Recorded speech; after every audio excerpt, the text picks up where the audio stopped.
Good evening. I'm Delegate Michelle Guyton, and I'm so excited that you're all here to join us for the third town hall that I had in the lovely year of 2020.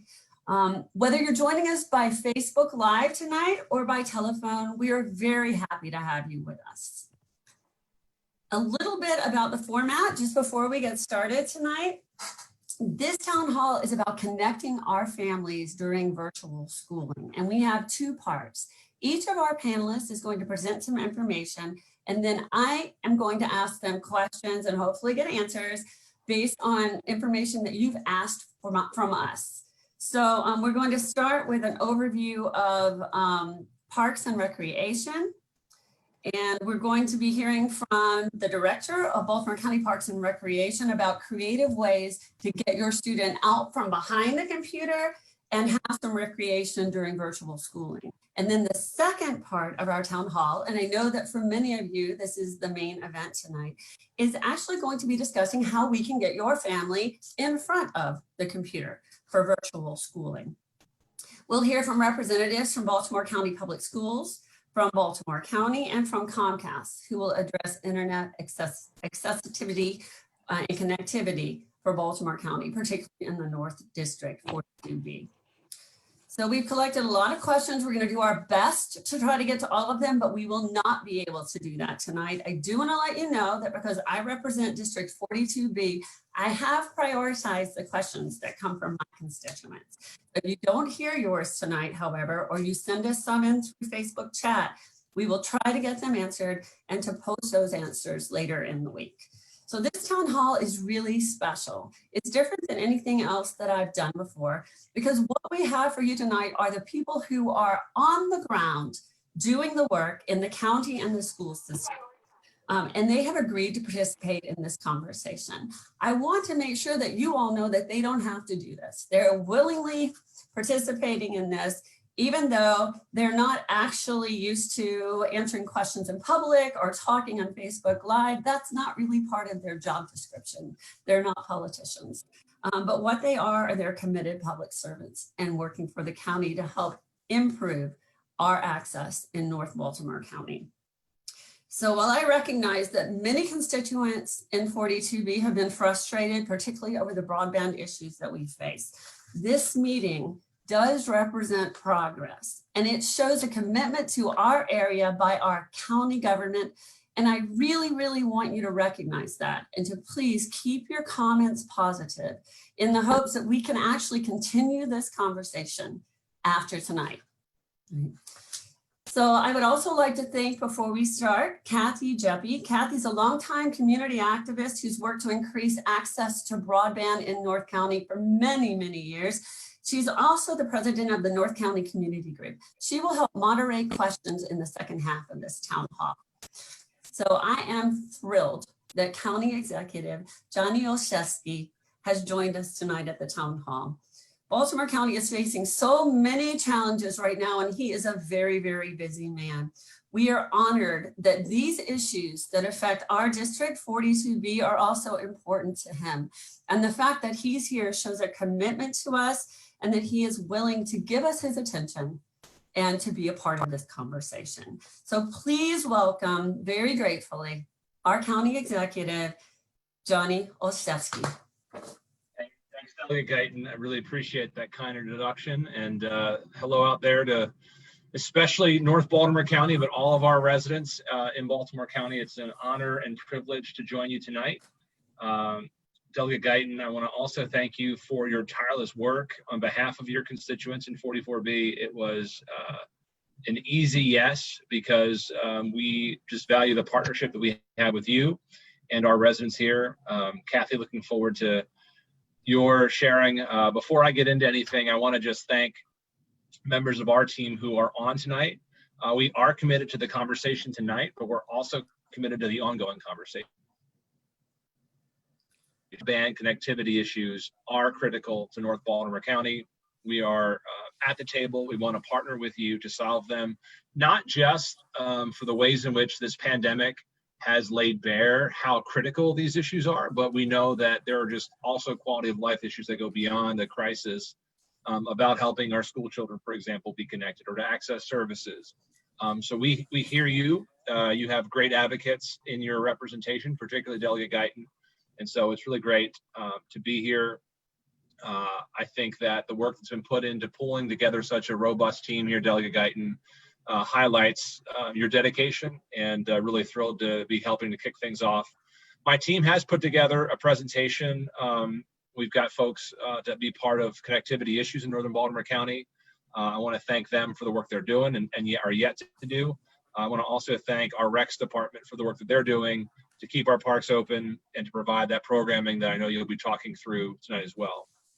I'll start on the broadband issue though tonight, just talking a bit about what's at stake, and then some of the broad information on what the county is doing, and then I will pass off to my team to have them drill down the details. But I hope the takeaway for your constituents tonight and our shared constituents, Delegate, is that we're in this together and that we recognize the challenges that are there, and whether it's serving on the recreation front or bridging the broadband gap and divide, we're committed to partnering with you. So with that, Rob, let's go ahead and hit the slide deck.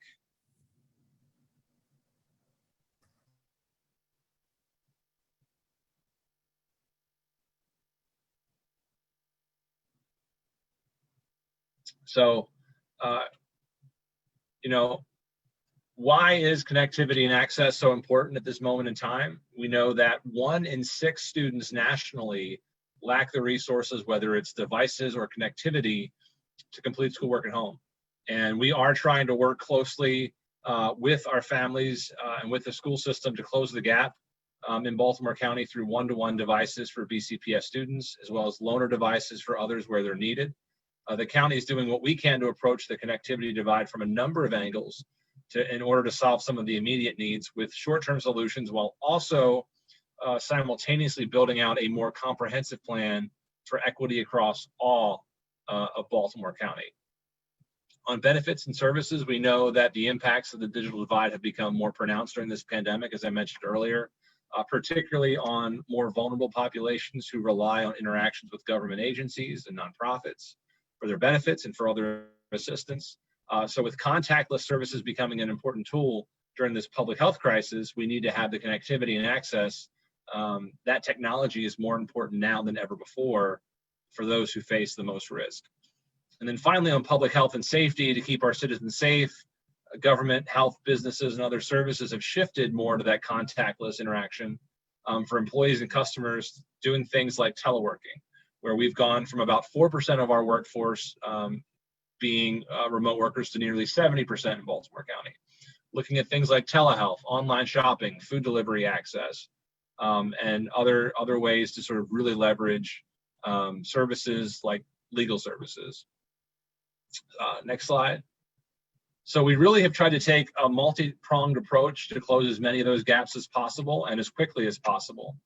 We know that residents are out there who are underserved for a variety of reasons, most of which center on either serviceability or affordability. And this slide really shows a few of the areas that we are going to focus on as we meet these challenges head on together. The first of which is enhancing public Wi-Fi. In the county, we've been working tirelessly to add Wi-Fi to as many facilities and locations as possible. This has included things like adding externally accessible Wi-Fi to our county facilities, partnering with internet carriers to provide more free access to Wi-Fi hotspots, loaner devices. The county is increasing the number of take-home loaner devices in our public libraries. We're also working with internet carriers to provide a more reliable internet access to low-income households on the affordability front. So people who are already in serviceable areas, but that finding those programs that minimize the cost but provide that access to low-income households.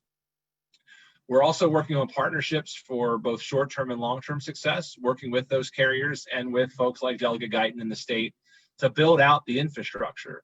I know this is really critical in lots of parts of northern Baltimore County to build that access and provide that infrastructure, providing access in those unserved areas. So we are actively preparing and developing a comprehensive plan to reach as many residents as possible.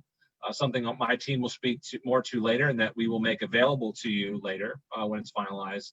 And we're also in the process of applying for a $1.4 million state grant to build out access for over 500 homes in our next phase. So It's a $2.8 million project that's going to be a partnership between the county, the state, and Comcast in our efforts to reach these houses. It will be the pilot project will start this fall to reach the first 30 homes, but we are committed to going above and beyond. And I'm excited about what the team's going to share. So at this point, I'll turn it over to the rest of our talented folks at the Office of Information Technology, who can give you more of the in-the-weeds details about what's going on and what it means for residents. So again, I want to thank you, Delegate Guyton, for including me tonight. Thank you for your leadership on these important issues, and we are happy to be a partner with you and our shared constituents.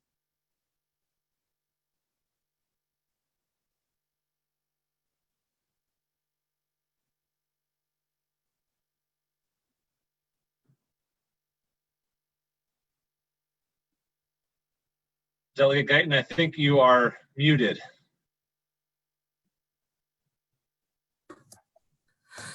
Thank you, County Executive. I appreciate it. I'm so glad we have all of these tech people on the line, and I still can't quite figure this out. Can you hear me? Yes. Okay, thank you. Yes. Thank you. Thank you for your presentation and for encouraging the folks at Baltimore County to be here with us tonight. It really means a lot to us here in 42B. I'm going to go ahead and backtrack just a little bit. We will definitely hit on all of these broadband issues, but first I'd like to have the Director of Parks and Rec for Baltimore County, Ms. Rosalyn Johnson, say a few words about what you can do with your child and your family when they're not in front of the computer during this fall. So I would love to hear from her. Corey, if you could, there we go. Good afternoon, Delegate, Mr. County Executive. Thank you everyone for being here tonight. We're happy for the opportunity to provide some great ideas for how you can keep your children or your neighbor's children or just children in the county active and engaged. There are a lot of ways. First of all, we have a grab and go program where we have backyard obstacle courses that can be made. You can look at it on our Facebook page, Baltimore County Recreation and Parks Department, or on our website. You can do a nature scavenger hunt. You can play nature bingo. Our Oregon Ridge site, as well as many of our nature sites, have grab and go discovery boxes with some amazing themes, insects, botany, just all sorts of just wonderful things to get youth involved and active in nature. There are lesson plans that are already created. We've partnered with the Ravens for My Fitness app so that you can actually take a fitness challenge, go out, bask and get some vitamin D, which we all seem to be lacking nowadays when we're kind of holding ourselves up in our houses in some instances. But there are a lot of activities you can do online. You can take a virtual tour of many of our nature centers, look at some of our turtles, which believe it or not are very interesting. But we have all sorts of activities you can do. Many of our recreation councils have also gone virtual. And then we're ending our socially distanced summer camp programs that we had at our PAL centers, which have been extremely safe over the summer. We've kept our numbers low. We've made sure that we have socially distanced games such as tag with pool noodles, or we're playing horse on the basketball court. It's very interesting playing dodgeball. Everyone has on surgical gloves, so that's been kind of fun and exciting. But we're really trying to think of new and different ways to get youth involved and engaged during the summer. Sometimes they are going to be in front of the screen, but sometimes they can print something out and then go outside and go in search of with many activities that we have created during the summer. Okay. Thank you so much for that information. And I think you hear me now. You did a great overview of some of the activities that you are promoting over the fall semester for our kids. But I wanted to ask you, can you tell us a little bit more about what the current standing of rules and social distancing as far as youth sports in particular are concerned? I know that there are a lot of people concerned about that. And there's a second part to this question. So what are the rules for the county? And then if our kids go into another county, let's say Carroll County or Harford County, that have different rules for safety, for COVID safety, what is the plan then? Are there guidelines for that kind of situation? Sure, absolutely. So I want to be clear, we've been following the state guidelines this entire time. Our county executive has made it clear that we want to be safe, but we also want to follow the state guidelines and not treat the residents in Baltimore County any differently than anywhere else in the state. So all of our guidelines do follow the governor's guidelines and fall into his executive orders.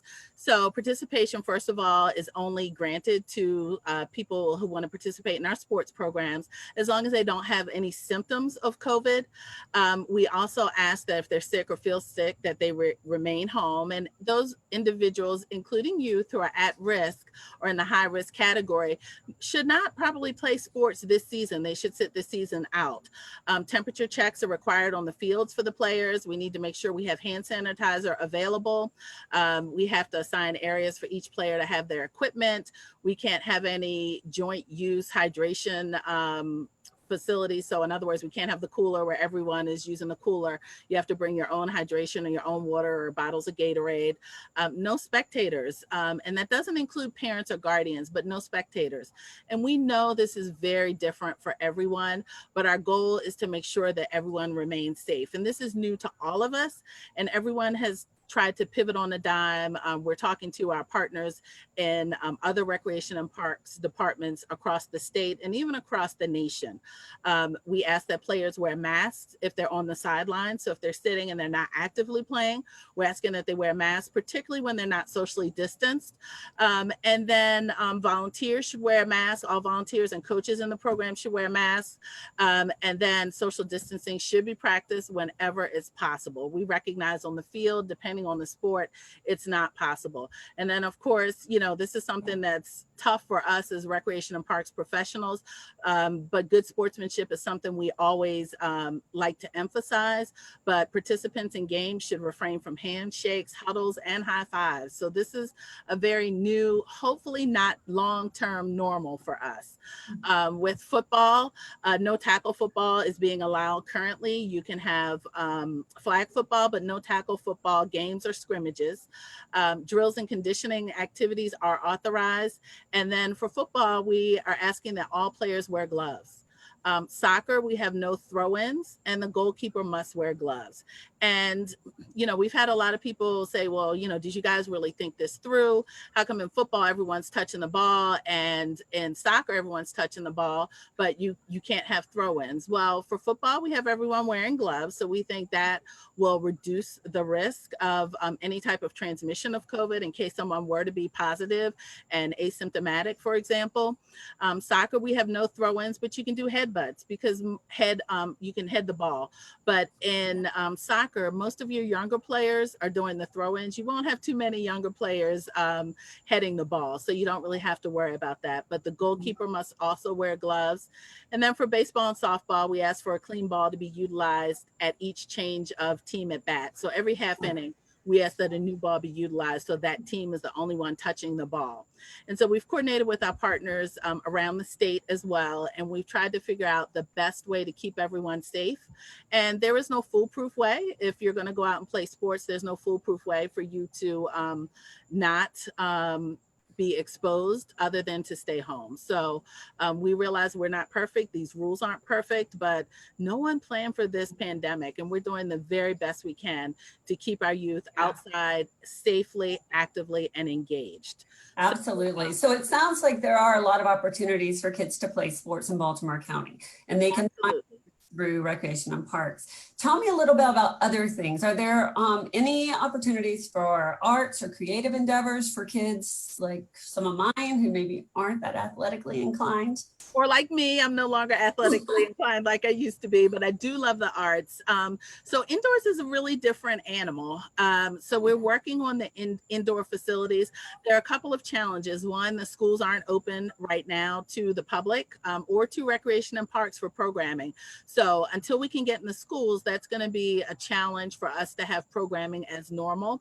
And our PAL sites, those locations are indoor sites, but they're indoor sites for our summer, socially distanced summer camp programs only.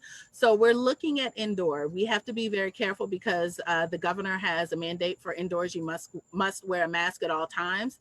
So we're looking at our programs on a program by program basis, because if you're working out, you have some different rules than if you're participating in an oil painting class. So it's a huge task for us to undergo, but we want to make sure we open up very safely. So we're not there yet. We're still working on it. We're hopeful that we'll be able to have some modified programs for this upcoming September, but it's really going to depend on our access to schools, because we're in almost every school, and every rec council really relies on the access to schools. So we're still working through that. So the short answer is we have it on our radar. Yeah. All right, these are hard questions. So we don't expect you to have it all worked out yet, but we appreciate that you're really moving forward with these. And of course, we will also keep people updated on our website and our newsletters as new creative opportunities emerge from recreation and parks. Let me move on a little bit to a different issue. We've been talking a lot about overuse of natural areas up here in North County, and some of them are state parks that are a big concern, but the increased usage on the Gunpowder River in particularly has been astronomical this summer. Has there been any discussion of reopening the Oregon Ridge water activities for swimming? So not at this time. Right now, we are looking at, as you know, we had an unfortunate death of a young person about 6 years ago. So we haven't explored the feasibility of opening Oregon Ridge to swimmers again. At this point, we're just trying to keep our parks that are currently open safe and accessible. We had the largest increase in the state in park usership. According to the Google Mobility COVID-19 mapping, we had a 224% increase at our parks overall. So that is huge. So we implemented our social distancing ambassador program, where we dispatch staff to assist people with how to use a park safely. So we do realize it's been a very hot summer, which is why we've opened 4 cooling centers in partnership with our health department around the county. But we have not looked at Oregon Ridge for actual swimming at this point in this date and time. Okay, thank you. That's really interesting, because you actually sort of covered my next question a little bit. Is, how is the county dealing with so many people using the parks? It's a double-edged sword. Like, we love it. And of course, we have beautiful areas up here and we want to share them and for them to be accessible. But at the same time, that takes a toll on the county and the state parks. So other than the social distance ambassadors, which I haven't heard of before, but I love that idea, what else is the county putting into place with so many visitors this summer?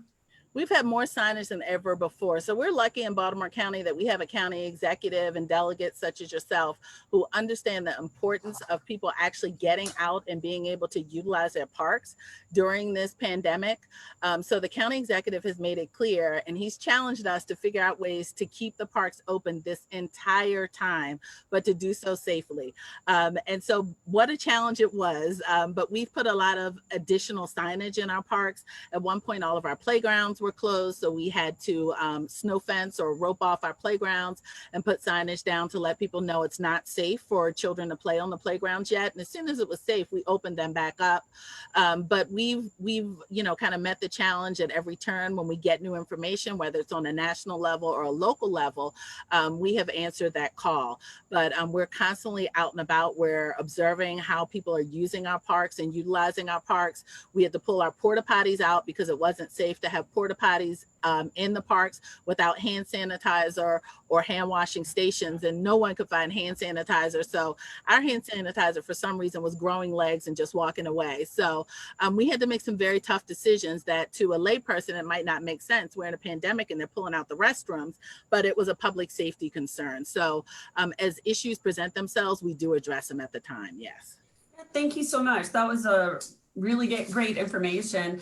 One more question for you that you may or may not know the answer to. What is the current status of Sparks Elementary School field project? And there are so many ideas that people have brought forward to deal with that property. And I believe maybe it's on the list somewhere, but what's happening with it now, given our current fiscal restraints? Absolutely, it is. So once again, we have our county executive has really supported our capital projects program. And so we have $600,000 dedicated for the design of, we call it the Belfast Road project, but some people call it the Sparks project, but to actually start the design of that. And in all of our projects and our capital endeavors, we want to have public input. So at the beginning of the project, we will pull everyone together once our Rec and Parks team has kind of, along with our property management team, has kind of given a checklist of things we would like to see in the park based on usage throughout the county overall. And then we'll get public input. The designers will go back and design based on that public input and input from all of our stakeholders. And then we'll come back out and we will meet with the community again and present to them what the designers have come up with. So it is still on our radar. It is still in our CIP plan for FY21, which is this current fiscal year. And so all projects are a go. All right, well, thank you so much for that information. And thank you, County Executive Olszewski, for putting that truly as a priority. I know I have been pestering you about more playing fields in North County since before I was elected. And you have been really, really open to that. And you've worked very hard to try to make it happen. So this is very exciting that it is on the table and is part of the plan. I've got one more question for you. And that's really, what can the public and myself and other elected officials do to assist you in your work with Recreation and Parks during this time? Oh, excellent question. One, educate the public on the safe way to utilize the park. Two, have patience with us while we all try to figure out these unusual times together.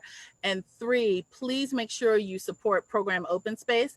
That's our capital dollars for acquiring park lands for generations to come, but it's also for development of parks and facilities for the future. And so we are a little concerned that that might be on the table as budgets are challenged this year on the state and on the local levels, but program open space really allows us to keep up where we need to be as far as park access, programs, and facilities are concerned.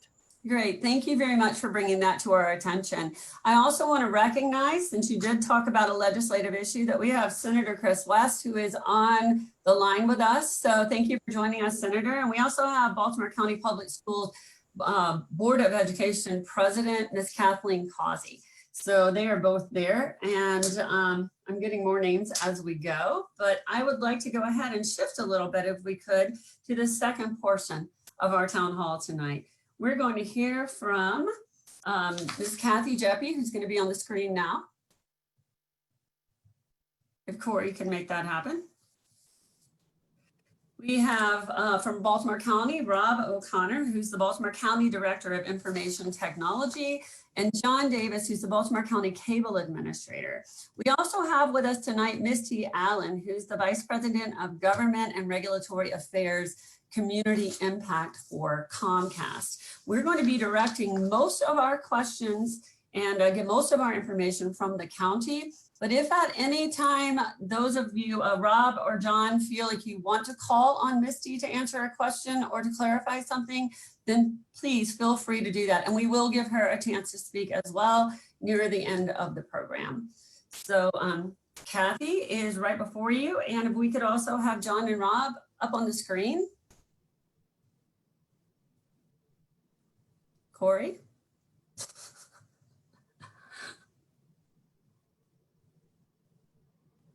Well, hopefully they're still there. Let's see. I'm here. We're here. I can't see you, but I believe you're there. Let's see. It says. There we go. There we go. It's good. Yes. All right. So I'm going to turn this portion over to Kathi to ask some questions. I will be following up some of these questions. Do we also have, we need BCPS, Jim Corns on the screen as well. I apologize for leaving you out, Mr. Corns. All right, thank you so much. So I'm gonna kind of start talking specifically about education, virtual education, and how BCPS is addressing that. And as I mentioned, we do have our board chair on the line as well, listening in.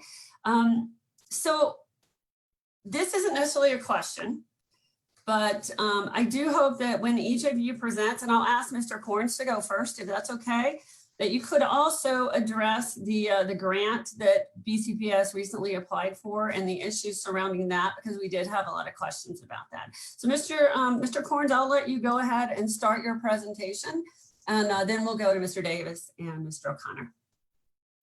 Thank you, Delegate Guyton. We in BCPS have been working since March 13th when we sent our students home under this unprecedented pandemic to really ensure that we could provide as much resource to each of our families as possible. Just as some backstory, some of our initial work really revolved around getting our elementary school students devices in their hands because our practice had not been for elementary school to take devices home.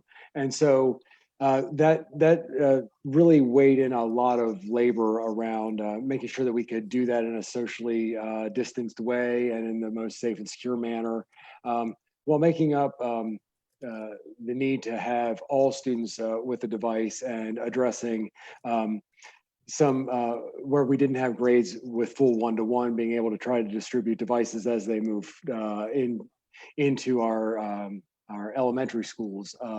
So we've been really diligently focusing on that. And when it came to internet access, we've utilized several CARES grants, as well as the recent grant that you were addressing, where Baltimore County's public schools has applied for $750,000 to augment our hotspot initiative.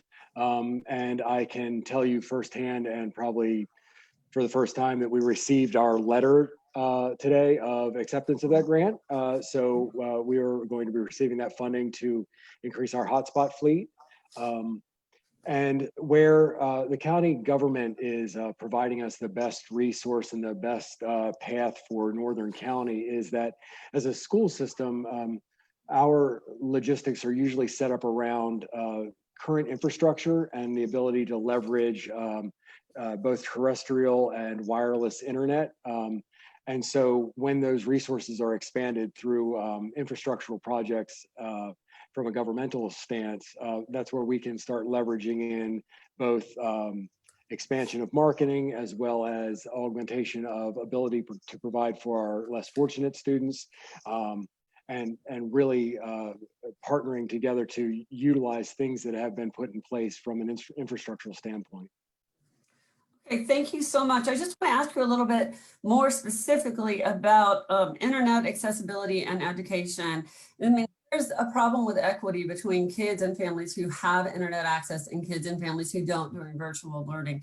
So what are the responsibilities of the school system, in your opinion, to make sure that everyone has access to this equitable learning, virtual learning experience? And you know, what are the options for so many of our families in North County who actually don't have these connections? So we take our equity in access very seriously. Our one-to-one initiative is proof positive of providing every student with a level playing field at the beginning, from the point where they would access a device and access the internet itself. Where the North County has always posed a challenge for BCPS particularly, and I know all residents up there, is that given the large expanse of land that is there and the last mile, I'll call it, and I know that Mr. O'Connor can speak more to the last mile idea of where the internet is, getting it through long distances of very sparsely populated areas. It becomes a particular challenge when it's leveraging around the things that are already present, like a cable in the ground or a cell tower. And so we've been making effort around things that would that we have control over. For example, we partner with the public library to provide a Baltimore County Public Schools Wi-Fi signal within their facilities. we've been working on a project that is intermittent, temporary, not intermittent, but temporary in nature, to try to expand some of our wireless signals in conjunction with, as the county executive was speaking about, from their building wireless expansion. We've been focusing on about 20 of our sites to extend wireless. But again, those are temporary fixes and not necessarily the best fit when it comes to the idea of having someone sit in a parking lot for 8 hours while engaging in instruction. That's a known thing for us. Unfortunately, when it comes to our hotspot initiative, for example, it is a very challenging moment to be able to send a hotspot to a house and ask that they do some testing for us and find out whether or not the hotspot will connect. Is there a certain place in which the home has better reception or not? And unfortunately, we are finding some houses that we just don't have an answer for. There is no cable access available. There is no other broadband available, and the wireless signals are so poor that they just are unable to be connected. And I've particularly worked with an individual while we were trying to do some of our board meetings, where even the idea of a landline was a little difficult to connect with. And so there is a definite need. And I know that based on the county executive's conversation and some conversations that Rob has been having around initiatives to put in place stronger infrastructure. And we're positioned well to leverage in to take advantage of those infrastructural upgrades. But to answer your actual question, we take it very seriously. Unfortunately, there are just moments when I don't have a solution for a family that will assist in every avenue of distance learning. One of our big boons is that we have a learning management system that allows teachers to post assignments. It allows them to put just the lesson of the day, resources available, and that kind of resource works well with some less traditional internet access, for example, HughesNet, where you can get satellite service, but the latency between the satellite and the ground is such that bidirectional communication like we're doing now isn't necessarily always tenable. So unfortunately, I would love to have a wonderful silver bullet answer to say that we have a solution for every household, but we have a legitimate issue when it comes to areas of the county that just are either far away from other places. As you know, we've had record of individuals having to drive 20 miles to get to a spot that has internet, and having the availability of broadband in place to help that family leverage it. So I don't have a great answer for how we would be able to provide internet to every house. It's why we're here today. Thank you so much for being willing to discuss it. These are not easy questions. I mean, there are people who've been working on this for a very long time, and certainly the current pandemic situation makes it even more immediate. Do you have any idea, and this is a question I really expect you to know the answer of too, but do we have any idea how many of those families don't have any access to anything? You were talking about, you know, some might be able to use hotspots and some may be able to have broadband expansion, but do we have an idea of how many kids actually cannot connect at all for BCPS? So we have some anecdotal data that we're starting out with. We sent out a survey to our principals and allowed parents to call their school and request internet access. So then the principal would log the student's name and request a hotspot. So that's a kind of a snippet or a snapshot. We had about 3,000 requests countywide. Baltimore County also entered into an agreement with a Maryland nonprofit where we've provided anonymized street addresses for all students that will allow us to then have this research firm working with a college who has access to a database, give us a address by address location of who does and does not have access to the internet. We also ran some analytics against our Schoology platform. And so I was actually reviewing them right when we were coming up to just see where we kind of stood when it was certain dates. So just as a snippet for May 17th, we had in the north part of the county, Fifth District Elementary School had 93% of their students access. Hereford High had 97% of their students access. Hereford Middle had 99% of their students access.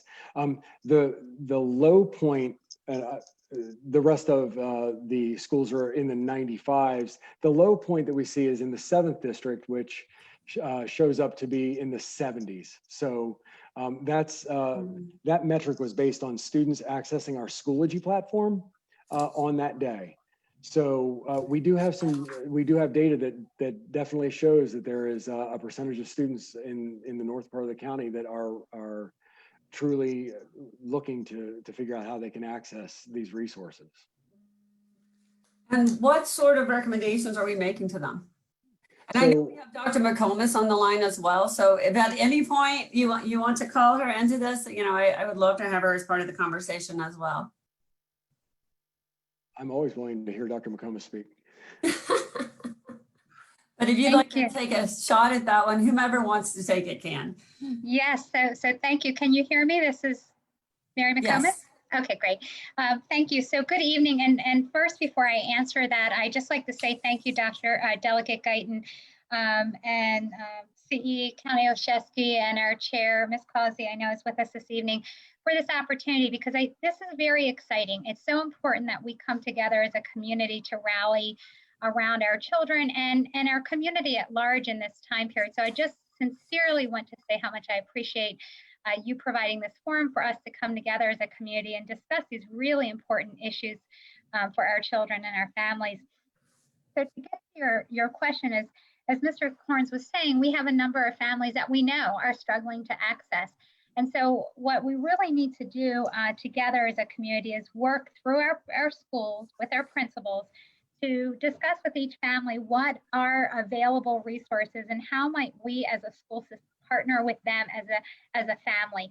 And I know that is perhaps not, a laundry list of solutions that everyone wants to, would prefer perhaps to hear, but I know firsthand as a principal, what really comes down to problem solving for families is that one-on-one relationship and understanding their needs, their circumstances, and then really matching to resources. And so I know that that's a broad answer, but that really is the best process for us to work with families to address those individual needs.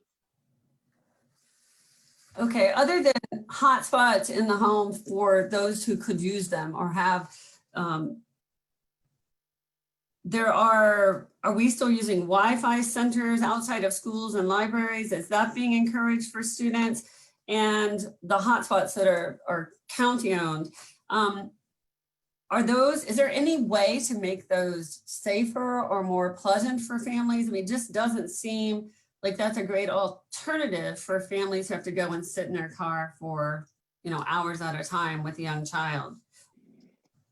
And so to that, so we would never expect that a family would be, we would hope that they would not sit in their parking lot. And our Board of Ed has expressed the same questions and concerns. So the answer around that really comes down to what learning looks like in our return to our educational space. So Baltimore County Public Schools is supporting two kinds of instructional models. The primary one is the synchronous learning, which looks just like what we're doing now, where we're talking face-to-face, so a teacher can interact with a student or their students and see responses and just be able to build a personal connection. And then the asynchronous model around where a student would be able to gather the work that needs to be done, attend to that work independently, and then turn it back in. And so the parking lot option or the Wi-Fi center option or the space around being able to do so again, as a temporary solution, would facilitate that second part, the being able to drive up, access Schoology, download any resources that would need to be available, and then drive home. It's a similar model to which our students, since we've begun one-to-one over the last 7 years, have been utilizing these outside of building resources to be able to gather that resource and take it home and work on it offline. I am absolutely in agreement that it is not the solution that will ride us through our pandemic, to have our students and parents try to engage in outside learning, so to speak. Our partnerships with our public libraries do provide access to a facility where there's a BCPS signal based on their ability to be open and provide that level of support. And so, that's kind of working together with the county government and working together with the things that we've been able to bring to bear. It's, again, not an easy answer, but all of the resources we can put to this, we've been really aiming as many things as we can to support as many students as we can. And I want to thank you and everyone else who's here today, and the county executive as well. These are not easy answers or easy questions, and I really appreciate it. And I'm sure that my constituents appreciate your honesty and not telling us that it's okay and that you figured it all out if we're not there yet, but also your willingness to be invested in that as a problem. So thank you very much for that. I think I have a couple of questions. I would really appreciate it if Dr. McComas might be willing to answer. Because I do so much work with kids with disabilities, I certainly see that there's a double whammy here for kids who have special learning needs, particularly complex learning needs, and also don't have internet access. Dr. McComas, is there anything you can tell us for the parents out there who have kids who do have special needs but might not be able to get online? How are those going to be? How are we compensating for those sorts of issues? Right. So again, thank you, Delegate Guyton, for raising the topic and allowing us an opportunity to reach out. So as with all things, and you're familiar, as all of our families are that have students with special needs, is the importance of the IEP team process. And so again, this is a moment in time where that partnership between the school and the family is more critical than ever, for the family to reach out and connect with the school so that we can get an IEP team scheduled, so we can really discuss student needs. We can discuss resources to support the student given whatever context they're in, whether that's an environment that has more or less technology access, and then how do we align the resources to the student need and the context. And so again, these are unique. As you know, many of our students with disabilities have unique learning needs and unique supports and resources. And so that really has to happen in the IEP team, where we can analyze needs and resources and match them accordingly in a way that is truly individualized and truly supportive of children and their families. Thank you, Dr. McComas. So I just want to clarify for those who are listening today, we want, or BCPS wants, families to start now reaching out if they have complex learning needs and they don't have internet. They shouldn't wait for somebody from school to contact them and try to work this through. Yes, thank you so much, Delegate Guyton, as always, for your advocacy and opportunity for us. Okay, that's very helpful. So I hope everyone will actually go ahead and start doing that. And one more question. Are students without internet access being graded the same way as kids who have it? Yeah, so our grading policy is in place, although again, Delegate Guyton, as with all things, given our pandemic, we have to work with our families first and foremost from a flexible and compassionate stance. And so again, this is where, as a school person, whether it's a teacher or school administrator or a central administrator in my role, we have to work with families to understand their circumstances and be flexible with students.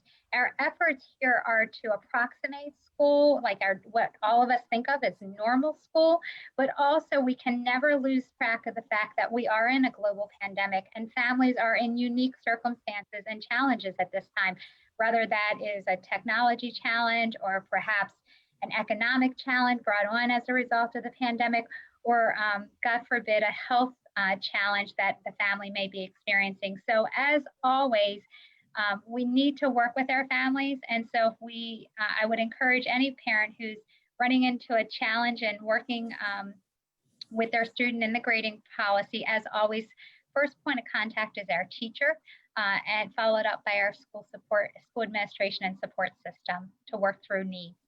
Okay, thank you so very much. Thank you.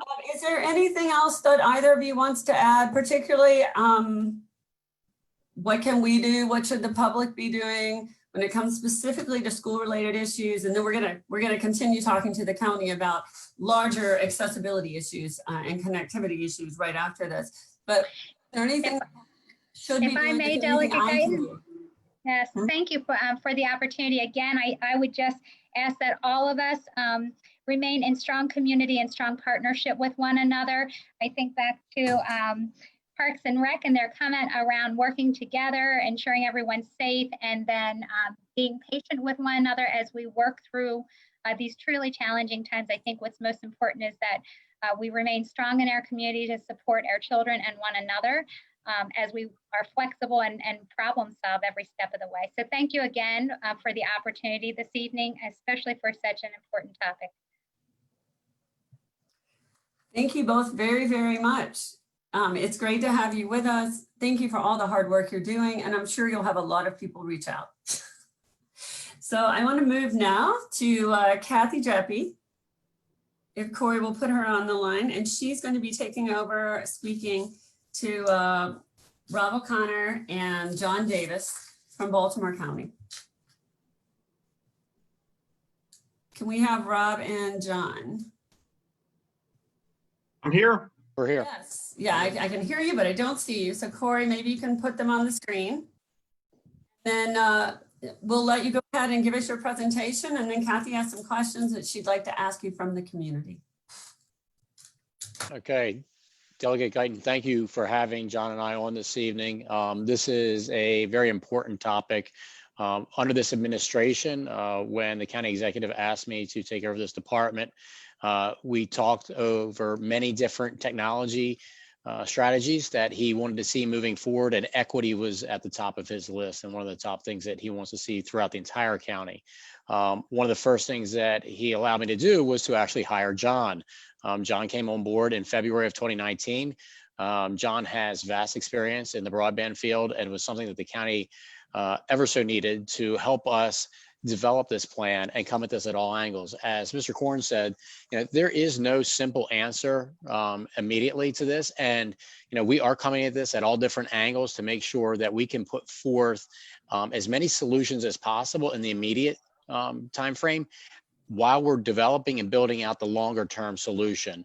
As many of you know, you've been waiting for quite some time for a solution in the Northern County. And I wish there was, as Mr. Korn said, a silver bullet or a magic wand that we could wave and solve this overnight. But unfortunately, we can't. But I would like to go through our presentation. I'd like John to have a little bit of time too to go through some of his slides. And I do want you to see the progress that we are making. We are meeting weekly, at least several times a week with Comcast and other carriers, sometimes more than once a day, as we try and partner on this.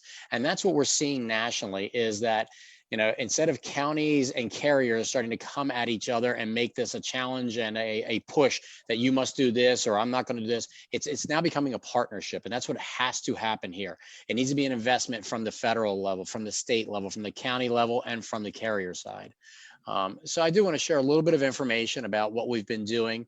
And we started, I would say back in 2017, I started to do some additional Wi-Fi build out because the need was there for different social reasons, but also for equity purposes. We have over 230 sites that we have built Wi-Fi out to, and the schools have obviously been a large partner in this. Mr. Corns was speaking about the libraries. We now have internal Wi-Fi and external Wi-Fi at all of our libraries. The reason that we put the external Wi-Fi there was that was not what we were asking everyone to be the long-term solution to, like you were saying, pull up in the parking lot and do your work from there. We are gradually reopening our libraries. And as we are reopening the libraries, we wanted to make sure that with social distancing, that we had ability to bring people in safely and securely into these locations. We also have built Wi-Fi out into our PAL centers, our community centers. We are on the cusp right now of completing 28 rec and park facilities as well.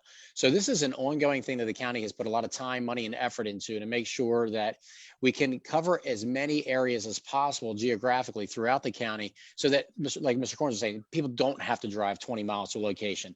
It is not the immediate solution, but it's something that we're trying to accomplish to solve this for as many people as possible, whether it's a serviceability issue or an affordability issue in the lower parts of the county. So another thing that we are doing is we have increased the number of devices that are available in our libraries. For our BCPS students, the schools have been, aggressively working to finalize the one-to-one devices. And as Mr. Corn said, they are rolling out hotspots to several thousand students that came in for requests for those. But there's still those households and those constituents who don't have children in the school system. So we are trying to add as many devices as possible to our local library so they can be checked out and brought home and utilized, either whether it's for health, telemedicine or for online applications. So we have procured 300 MiFi hotspots to be loaned out. And we actually procured, it's now 300 additional Chromebooks. So we'll have over 600 Chromebooks available in our libraries as well for constituents to check out. Mr. Corns went over this extensively, so I'm actually going to skip this slide. And one of the other things too is Comcast is actually, in the last few weeks, Misty has been a great partner. We've been working hand in hand. I know that the Internet Essentials program is not something that solves the issues for the Northern County, but as a CIO, I have to solve and find the solutions for the digital divide throughout the entire county. And we do have a large population that it's an affordability issue. So we're working with Comcast and with a lot of households to get low-cost internet set up in these residents. Comcast also has opened up all of their Wi-Fi hotspots throughout the county, and they are available until the end of this calendar year. And in the northern part of the county, there's about 200 hotspots available in the northern part of the county, and I'd have to say well over 1,000 in all over Baltimore County. And if you go to wi-fi.xfinity.com and enter your address, you can actually find hotspots that are available around your neighborhood. So that's another advantage that we're trying to get out to the individuals.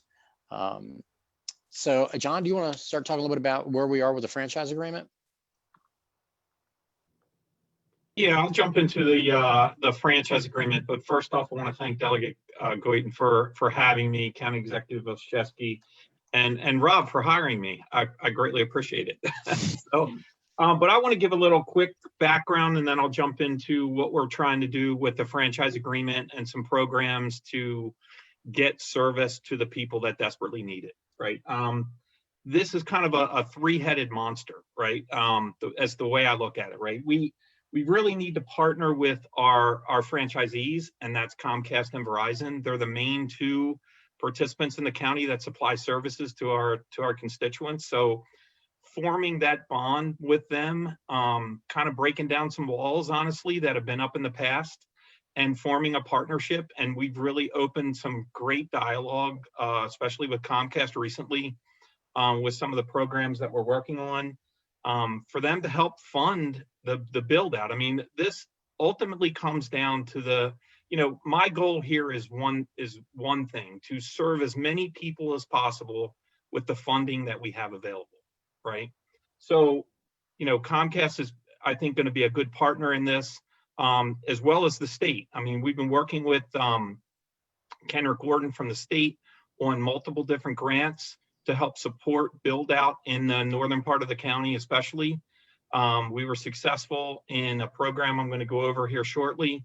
And then, finally, is the county executive is kind of all in with this and is offered support financially to help those citizens in the northern part of the county, to help subsidize the gap between what Comcast can do, what the state can do, and give us a little extra funding to help support those residents that are really in need.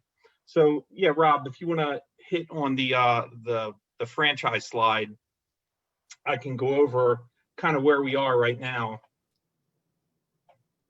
Hold on one second, I'll pull it up. So currently, where we are kind of with the franchise is that there are rules in the franchise agreement that basically say that Comcast is mainly in the northern part of the county. So they have to build out to homes. If there are 30 homes within a cable mile, and a cable mile is kind of as the road flows, right? So from their nearest point of presence.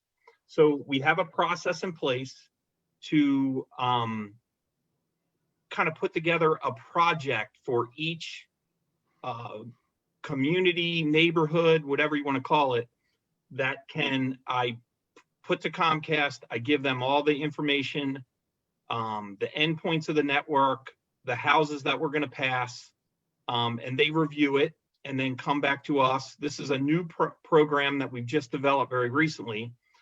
We also have another program that the county will work with Comcast to build out. If there are 15 homes within a current mile that will sign up for service for at least 1 year. So that's part of the franchise agreement as well. We've had 15 to 20 different programs that I've put the request out to Comcast in the last probably 3 months, and Comcast is working on those now.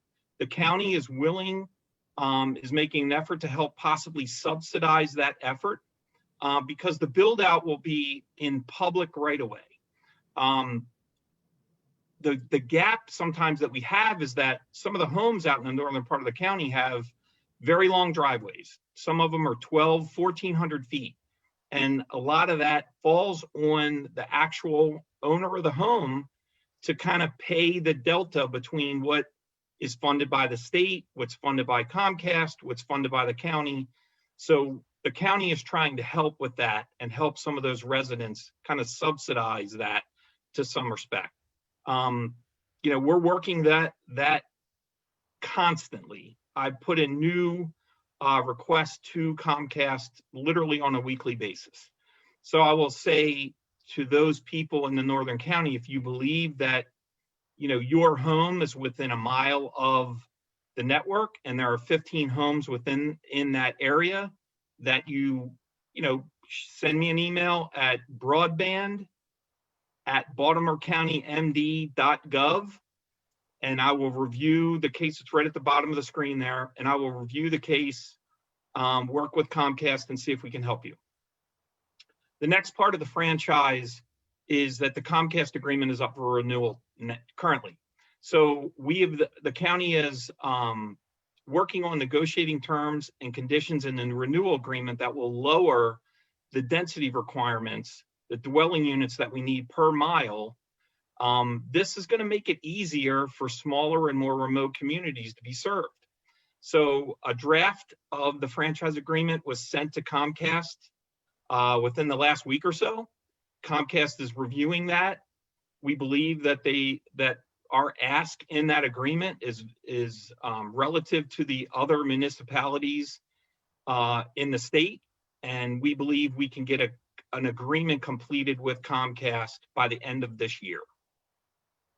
The Verizon agreement isn't up until March of 22, and we will be working with similar terms and conditions in that agreement as well. So I want to go over a couple programs, and if I can, I'm going to bring up my screen and kind of share a few things that we're working on.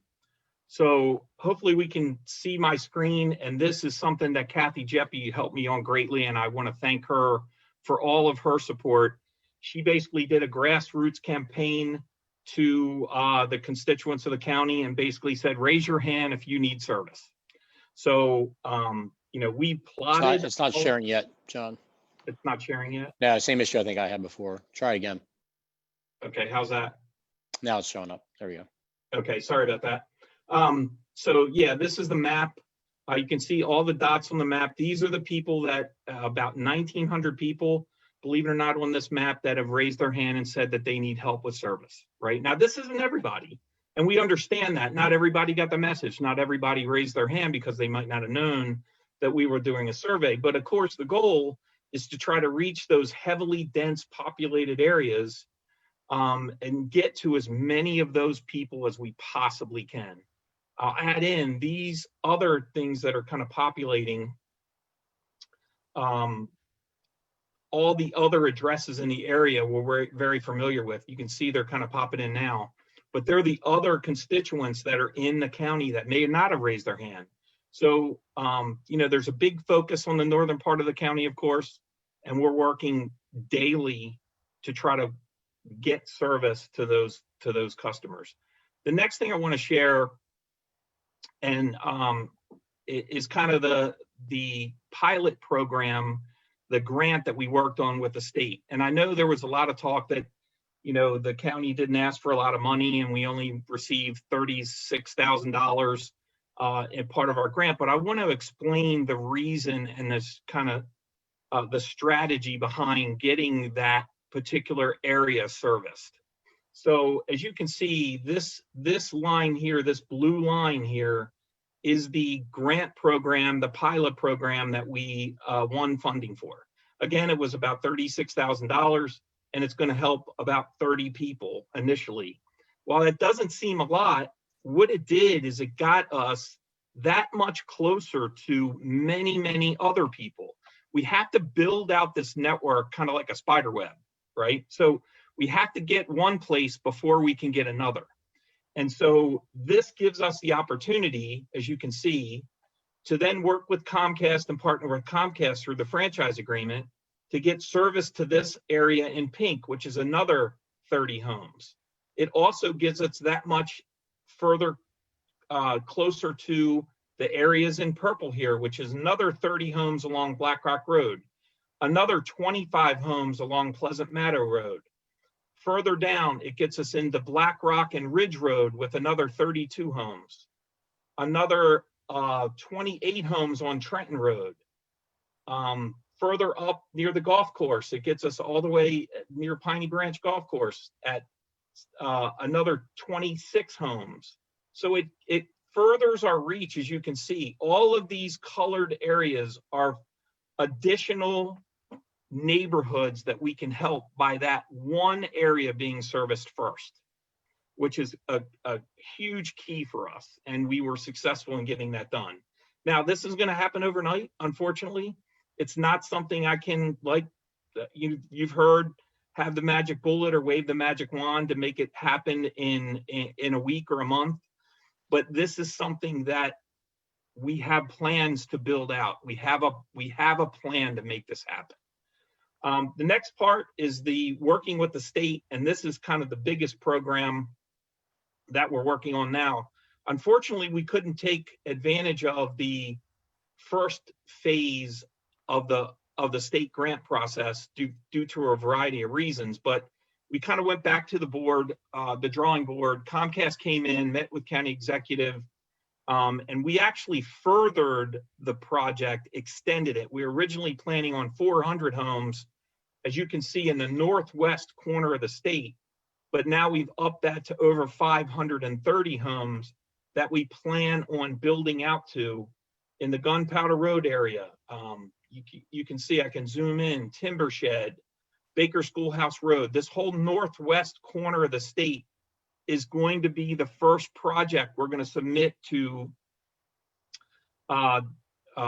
Kendrick Gordon at the state in September. So the plans are that will be available. The funding will become available in September. We'll have 90 days to present our case, which we've already pretty much have together. We'll deliver that in probably sometime in the beginning of December. We believe funding will be approved in early 2021, and then we'll move on from there. There's also funding for future grants through the state for 2021, 2022, and 2023. So the plan is, once we get access to this northwest corner, to then expand further to the east and try to hit some of these other areas that are really in need. You can see I already have plans developed for Girding Road and Manor Road and other areas that are also in desperate need of help. So that's kind of where we are today, and a quick overview. And of course, we're always open and looking for other availability with the state, with federal, whatever we can do to help the constituents of the county. That's our plan. Thanks, John. And I do want to say that, John has built out this plan, but this is something that we want to work with Kathi, and we want to work with other individuals. We want to be very transparent and inclusive as we are going through this plan, and as we are applying for money, and as we are applying additional resources from the county and wherever we can get them to make this plan come to life. We are hopeful that in the beginning of 2021, we've had really good talks with the state that our project looks very solid, that this is really going to kick off and be the momentum that we need over the next 2 to 3 years to really build out northern Baltimore County. In the meantime, yes, we are going to continue to build Wi-Fi hotspots, because those are going to be the things that we're just only going to be able to do to close those gaps in between. But, our goal is in 3 years, 4 years that, this is built out. Now, will we reach every home? No, we know that. And like Mr. Corn said, unfortunately, there are going to be people that are in certain specific areas that are just unreachable. Hopefully technology changes and catches up, and there are other avenues that we can look into. We're looking at putting out an RFI or possibly an RFP to see what their other opportunities may be for technology and connectivity in Northern County. Well, thank you both so much. This is really, really encouraging, wonderful information. I think it's so important that we highlight the hard work that you are doing. A lot of people don't see this because it's behind the scenes, and it feels like year after year there's not much going on. But in fact, I think you've just shown us that indeed there really is, and that we're making serious progress in this area. I am going to ask you both right now, is now a good time to hear from Misty Allen, or would you like to have Kathi ask your questions first? No, Misty can please chime in. I mean, she's been wonderful working with us and trying to partner with us on all of the big picture things that we have. And Misty's new to Comcast, but she has a fantastic reputation from BGE days. People speak wonderful things of her, and she's been great in helping us partner and kind of open up dialogue that may have been closed in the past. So thank you to Misty, and I'll let her give her 2 cents. Thanks, John and Rob, really appreciate it. And Delegate, thanks again for the invite to participate tonight. It's been very instructive. So, I'll just, confirm our commitment to be a partner with the county as we start to bridge the digital divide and start to extend to our rural areas, our plant. It's not, we are as excited and anxious, to build as efficiently as possible as well. And just so you know, we're not standing idle and waiting as well for the projects and the state monies or the county money as well. In 2019, we built over 40 miles and connected over 4,000 homes and businesses. This year in 2020, we've already built out 27 miles of new network and connected over 3,800 homes and businesses this is all new to our network. And so, over the last 5 years, that's over 400 miles of new network that we're building. And so we're committed, we're here to partner, and we hope to get this plan developed and start executing in partnership with the county. So thank you again for inviting me tonight. Thank you. Kathi, do you want to start the questions? Yeah, let me start by thanking you, Delegate Guyton, for giving me this opportunity. Very, very much appreciate having the community's voice directly in this town hall. And I also want to give a huge shout out to you, John. John Davis is becoming one of the most popular people in the county in a positive way. I will say that in just about any situation where I have contacted John within the scope of the county's focus in increasing broadband access, John has been very prompt and thorough in his response to me. He's also been very helpful to people in the community when I say, you need to contact John Davis and ask him that question. Not only does he promptly get back to them, but what I can see from the dialogue that ensues is that John is personally advocating for that person within the Comcast community. And that is very much noticed and appreciated, John. Please keep it up. Thank you. So I'm going to direct these questions primarily at John and Rob, but Misty, if appropriate, feel free. The first question is it possible for broadband access to become a public utility outside of a federal mandate? And if not, what can the county do to promote this for federal action? Well, I'll jump in. Kathi, that's a very interesting question, and we've had a lot of discussions on it. You know, the mandate for, you know, broadband service to be a public utility is kind of a double-edged sword as I see it, right? While, you know, it would help a lot of people in some respect, it would also hurt a lot of people in some respect, because the competition factor to being a public utility would really kind of, you know, put a hold on what companies can do in a competition realm, right? So, you know, first of all, the FCC would have to approve it, right? And that would have to really come from them. You know, the problem is that when other things have become utilities, for example, let's say electric, right? Usually there's only one company in that region that can supply service. Under the broadband realm, there are hundreds of different companies nationally, maybe thousands of different companies, that would kind of put a hold on the competition factor, because there is no one company that can really service all of those customers. So, you know, at this point, I understand the sentiment behind it, but it would also limit the control from a state level. It would limit the control from a municipality level. And the FCC and the federal government would control it completely. And I don't know if necessarily that's the best course of action. And I know Misty has some feelings about it as well, if she wants to chime in.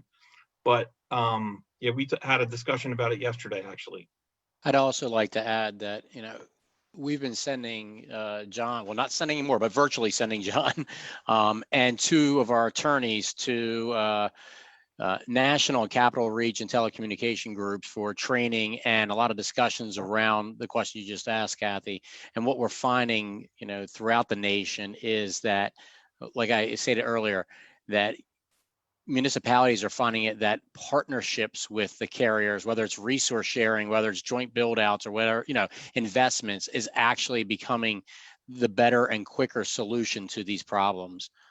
So that's, you know, that's something that, you know, the county's also vested in. It's not just John. I just want you to know that we've actually built a team around this, and it's about, you know, 3 or 4 attorneys and John. So he's got some backing as well. Okay, thank you. The second question is, how can the county work to address the dead zones that we've been just discussing? Are we looking at new towers or different technologies? Are you talking from a cellular level, I guess? Is that what you're talking about, or wireless? Not necessarily. Not necessarily. Well, the dead zones, yes. You know, when we talked about the public schools and hotspots, it's very well understood that there are numerous dead zones where service doesn't exist in the North County. Yeah, well, unfortunately, the terrain of the county it makes things very, very difficult. I mean, there's so many areas that are higher ground, lower ground.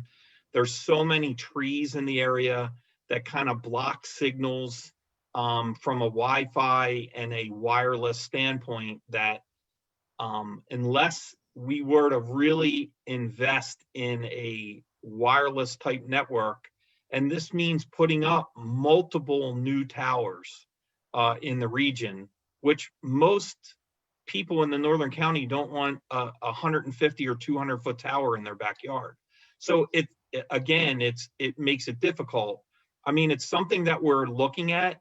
We're looking at doing some partnerships in certain areas of the county to supplement what Comcast can do and other vendors to add in those kind of dead spots.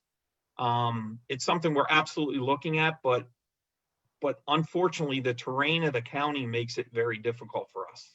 And Kathi, we're also working with the Verizons, AT&Ts, Sprint, T-Mobile, and we have companies that basically their jobs are to go and find landholders that want to have towers or want to lease land out to have towers.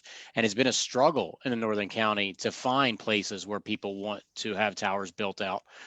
So we are continuing to work this from not only the cable side of this, but we're also working it with our wireless companies as well, trying to get them to enhance the tower build out as much as possible in the north. But it's like, it's another double-edged sword.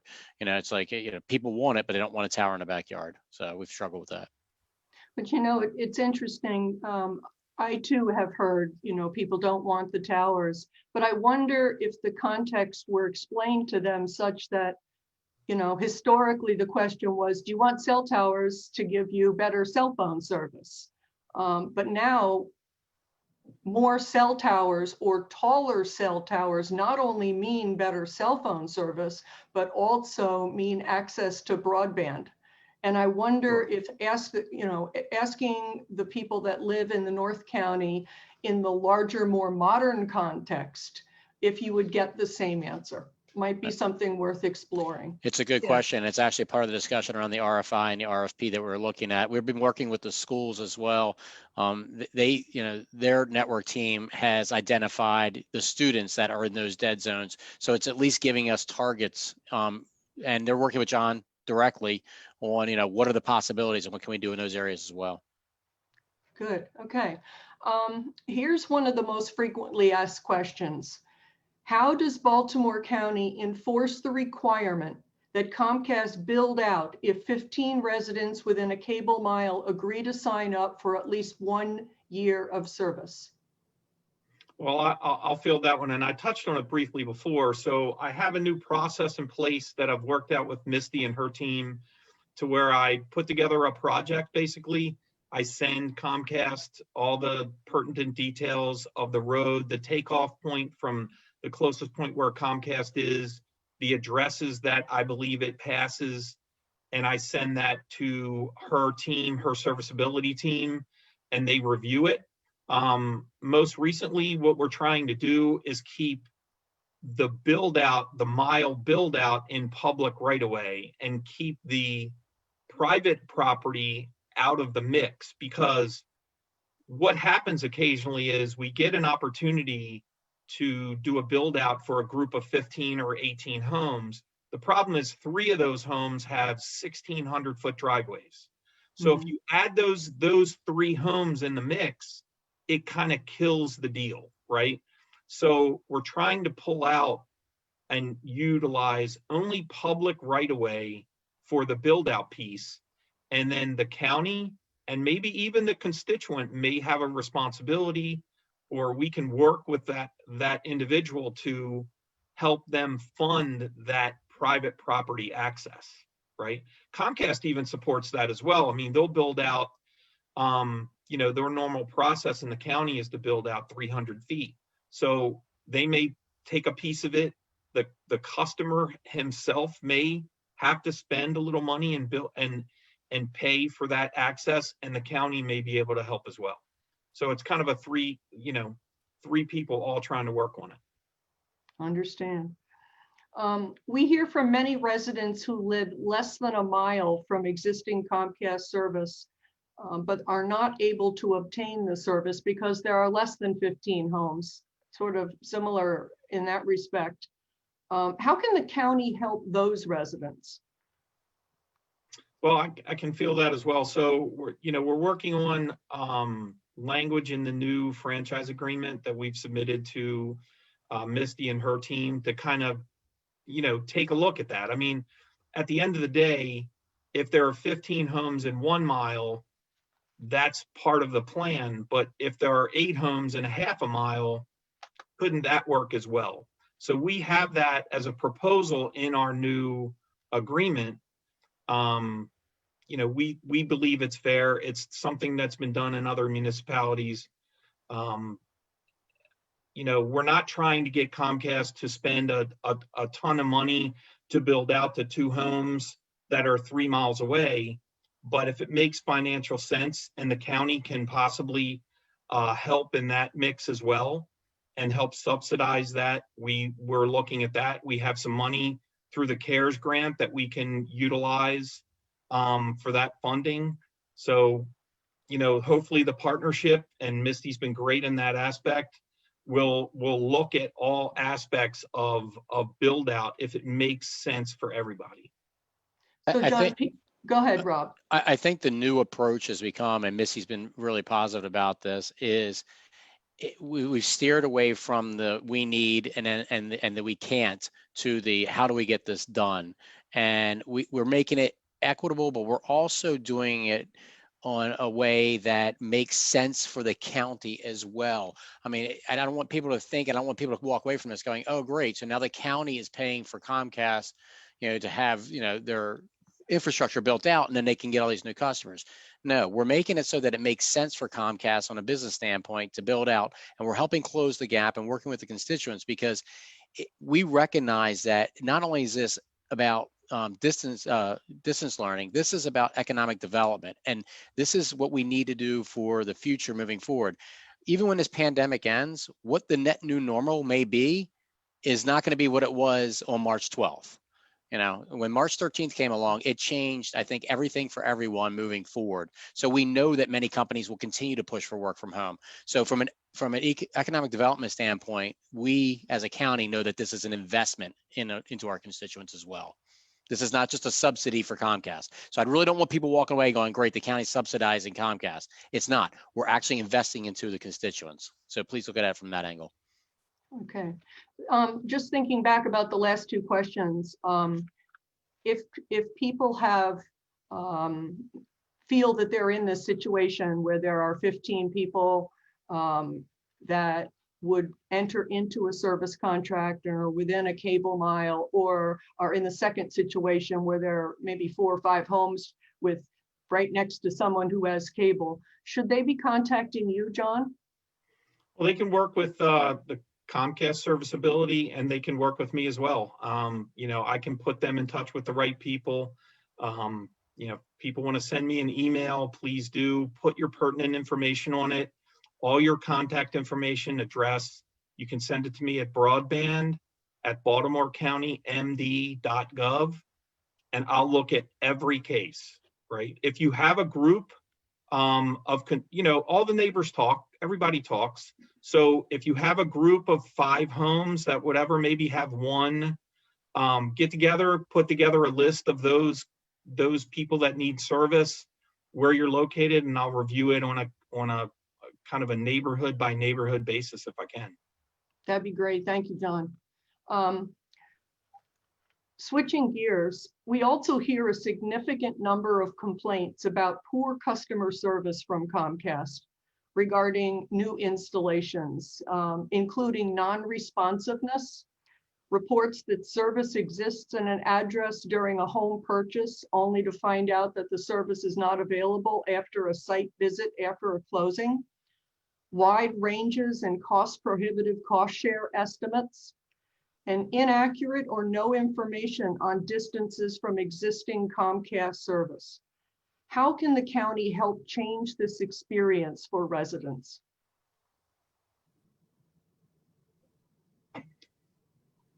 Well, you know, I'll be happy to work with anybody that needs assistance. You know, there are customer service information that I can get to the constituents that I'm sure Misty will work with me on, so that we get the right information to people. Prior to that, I've heard stories that have happened where they thought Comcast was in somebody's neighborhood, but when they got out there, it turns out it wasn't available, and that's very unfortunate. But you know, we can work with the serviceability team at Comcast I have kind of a direct line to them with Misty's group. If we can get address information and that type of thing, we can reach out to really see what is available for that particular home. And I'm sure Misty would help any way she could with getting that information to the people that need it. Misty, would you like to comment? Yes, thank you, for the question. I'm very, sorry to hear that any customer has had, these bad experiences. We certainly aim to deliver the best experience for our customers that we can. Know that tonight I do plan to share this question and make sure that we have our care team look at some past requests and see if there are any learnings there. We work off of a net promoter score process where we want to evaluate and make sure that our customers are getting that best customer experience so that we can coach into the right key behaviors that support that customer experience, trying to resolve issues on a first time, being knowledgeable about the products and services and having these conversations. So just know that my commitment tonight is to take that back and make sure that our customer experience team takes a look at this and looks for opportunities for ways we can improve in this particular area. Thank you. That would be very much appreciated. Can timeframes for build out and installation be included in the contract? In the franchise agreement? Yes. Is that what you mean? Yes. That's a very difficult question because there's so many things that go into kind of the build out process from a Comcast perspective. There's permitting, rights to pole access through BGE, a variety of things, right-of-way agreements sometimes that we have to go through private right-of-way. Comcast has to go through private right-of-way to get access on a public street, believe it or not. Some of the right-of-way agreements that are in the northern part of the county go to the middle of the road. They don't actually go to the end of your property line. So it makes it difficult from a Comcast perspective to actually get right-of-way agreements with private citizens for some of this. And sometimes that happens and that can take a negotiation. I think generally when there is a project, for example, let's just talk about the Grace Road project that's going to be our pilot program. Once the funding and everything is released to us by the state, Comcast has to go through a process where they get permit access, which I believe they've already started on for pole rights with BGE. We've had conversations, the county with BGE, to help us streamline the process for those pole agreements, right? I mean, payments and everything will still have to go to BGE as normal, but BGE is willing to help the county and Comcast to get access to poles so that we can speed the process along as quick as possible, especially in this situation with the pandemic. We don't want it to take a year and a half to get service. We want to try to cut that number down as low as we can. And I'll let Misty chime in on her end as well. Thanks. I don't have much to add there, so thank you. Okay. What is the county's position on soliciting industry solutions through an RFP or request for proposal process instead of focusing on Comcast? Yes. Has the county considered a community-run internet service provider? So we have not considered a community run yet. As the county executive said, we are working on our plan and we will make it public. But one of those things is going to be we discussed that, an RFI or an RFP. We're not quite sure which one we're going to go out for, to see what other, not just technologies, but opportunities there are for us. Because as the county is making their own investment or we're using these state grant investments, it will come a time where Comcast or Verizon says, yeah, that's just not going to be feasible no matter what. So we are looking to see what are those other areas where we can close those gaps. So yes, I mean, we are going to be going after an RFI or an RFP. And this is the last question that I have for you. What has the county learned about expanding rural broadband from other Maryland counties that can accelerate our progress? And in general, what are some things other counties have done that Baltimore County is looking at to implement here as we expand broadband? So I'll jump in with that. I mean, you know, since I came on board with the county, one of the first things I did was join NATOA, which is an organization of cable administrators, people in the broadband business, if you will, on a national level. There's a local organization called Capitoa that all of the municipalities in the Maryland, Northern Virginia area are all members of. They're great people, and we share information literally on a weekly basis. Coming up in the next week or so is a national convention with NATOA that's going to be online. It's going to be virtual, but there will be a ton of meetings and discussions on best practices. We share information all the time on the best way to handle certain things. Every county and municipality is a little bit different, but having these connections and friendships that we've developed with these other groups has been wonderful. And we'll continue to have those discussions and share best practices.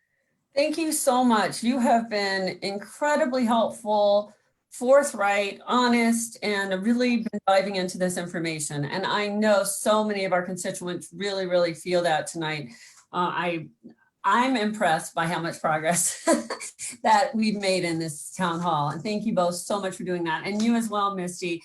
I actually do have one other question, and then I'll let you sum up if there's anything. Same question I asked the other folks. What can we do? What can the public do?